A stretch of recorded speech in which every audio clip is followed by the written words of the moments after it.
सोमवार 1 डिसेंबरचा दिवस, वेळ सकाळी 4 ते 5च्या दरम्यानची आणि ठिकाण होतं कोल्हापूर शहरातील हॉकी स्टेडियम ते विश्व पंढरी रोड. सकाळी मॉर्निंग वॉकला आलेल्या लोकांना रस्त्यालगतच्या एका विद्युत खांबाला टेकून बसलेल्या अवस्थेत एक व्यक्ती दिसला. लोकांनी जवळ जाऊन पाहिलं तर त्या व्यक्तीच्या गळ्याभोवती केबल गुंडाळलेली दिसली. तो अज्ञात व्यक्ती मृत अवस्थेत होता. कुणीतरी त्याचा खून केला असावा असा अंदाज सुरुवातीला प्रत्यक्षदर्शींनी काढला. त्यातील एका व्यक्तीनं या घटनेची माहिती हद्दीतील जुना राजवाडा पोलिसांना दिली. काहीच वेळात पोलीस निरीक्षक किरण लोंढे यांच्यासह डीबी पथक तात्काळ घटनास्थळी दाखल झालं. त्यांनी घटनेचा पंचनामा करून मृतदेह शवविच्छेदनासाठी रुग्णालयात पाठवला. तर दुसरीकडे मृत व्यक्तीजवळ मोबाईल किंवा कोणतेही कागदपत्र न आढळल्यानं त्याची ओळख पटवण्याचं काम सुरू झालं. पोलिसांनी सार्वजनिक सूचना देत मृतदेहाचा फोटो आसपासच्या पोलीस ठाण्यांमध्ये पाठवला. पोलिसांनी खबऱ्यांचं नेटवर्क देखील ऍक्टिव्ह केलं होतं.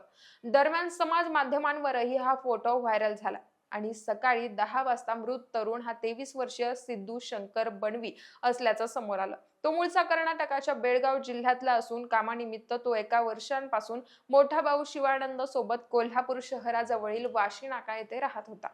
पण मग सोमवारी मध्यरात्री असं काय घडलं की सिद्धूची इतक्या निर्दयीपणे हत्या करण्यात आली? ही घटना नेमकी घडली कशी?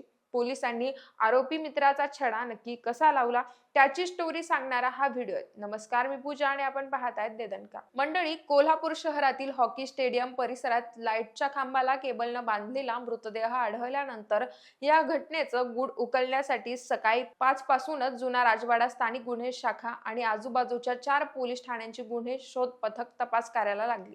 कोल्हापूरचं मध्यवर्ती बस स्थानक ते station road, Dasara Chowk, Subhash road आणि हॉकी स्टेडियम परिसरातील 100 सीसीटीव्ही कॅमेऱ्यांचे फुटेज तपासण्यात आले. यात सिद्धू हा एका व्यक्तीसोबत पहिल्यांदा विनस कॉर्नर येथे दिसला. त्यानंतर ते दोघे मोटरसायकलवरून सुभाष रोडनं हॉकी स्टेडियम कडे गेले. नंतर सिद्धू सोबत सीसीटीव्हीत दिसलेला व्यक्ती कोण याची माहिती काढण्यात आली तेव्हा 28 वर्षीय मनीष जालेंदर राऊत हे नाव समोर आलं. पोलिसांनी तात्काळ त्याला शोधून ताब्यात घेतलं. चौकशीत मनीष आणि सिद्धू हे दोघे जिगरी मित्र असल्याचं समोर आलं. दोघेही एकाच परिसरात राहून सिद्धूचा मोठा भाऊ शिवानंदच्या ट्रॅक्टरमध्ये वाळू, खडी, विटा भरण्याचं काम करायचे. सिद्धूच्या हत्येप्रकरणी पोलिसांनी मनीषला दम भरताच त्यानं सगळा घटनाक्रम सांगून टाकला. आईवर शिवीगाळ केल्याच्या कारणातून सिद्धूची हत्या केल्याची कबुली मनीषनं दिली. स्थानिक गुन्हे शाखेचे पोलीस निरीक्षक सुशांत चव्हाण यांनी दिलेल्या अधिकच्या माहितीनुसार सिद्धू बनवी हा मूळचा कर्नाटकातील असून गेल्या वर्षभरापासून कळंबा रिंग रोड येथे भावाकडे राहत होता. जवळच राहायला असलेल्या मनीष राऊत सोबत त्याची मैत्री झाली होती. रविवारी रात्री 11 पासून 2 वाजेपर्यंत दोघेही दारू पिण्यासाठी एकत्र बसले होते. त्यानंतर जेवण करण्यासाठी सिद्धूच्या मोटारसायकलवरून विनस कॉर्नर येथे एका हॉटेलमध्ये गेले. जेवणादरम्यान त्या दोघांमध्ये वाद झाला. सिद्धूनं मनीषने आईवरून शिवीगाळ केली आणि याचाच राग मनीषच्या मनात बसला. पुढे जेवण करून ते घराकडे निघाले. पण हॉकी स्टेडियम रोडवरील विश्व पंढरी समोर आल्यावर त्यांच्यात पुन्हा वाद सुरू झाला. मोटारसायकल थांबून दोघांमध्ये झटापट झाली. दरम्यान दोघेही रस्त्याच्या फुटपाथ जवळील विद्युत खांबाजवळ गेले.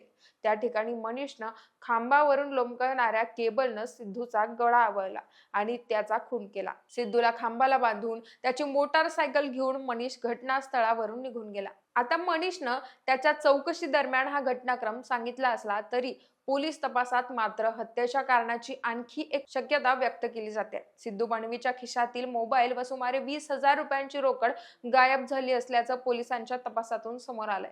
त्यामुळे सिद्धूची हत्या ही त्याच्याकडील रोकड आणि मोबाईल हडपण्यासाठी तर झाली नसेल ना, या शक्यतेची सध्या पडताळणी सुरू असल्याची माहिती मिळते. दरम्यान आरोपी मनीष राऊतला न्यायालयाकडून शुक्रवारपर्यंत 5 दिवसांची पोलीस कोठडी सुनावण्यात आली आहे. आरोपीनं सिद्धूची हत्या नेमकी कोणत्या कारणातून केली हे आता पुढील तपासातून उघड होणार असल्याचं सांगण्यात येत आहे.